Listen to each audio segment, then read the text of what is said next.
Hello and welcome back to our channel. So today in this video, we are going to deep dive into how to download Threads post. So without wasting much of our time, let's get straight into the video.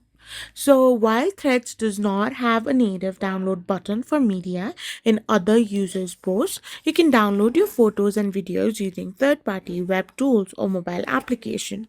As of 2026, the standard process involves copying the post link and using a dedicated downloader.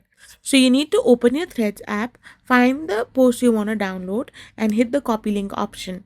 After this, you can simply go and visit the downloader called Publisher's Thread Downloader.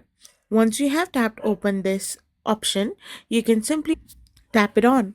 After doing this, you can paste your URL that you have selected and tap on the download button. Once this is done, the pasted URL will now be downloaded into the desired video or photo that you have copied the link of.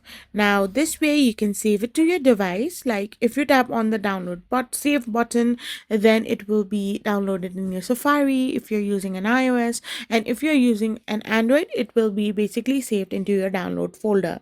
So this way you can simply do it. I hope you found this video helpful. So don't forget to hit that subscribe button and do give us a thumbs up.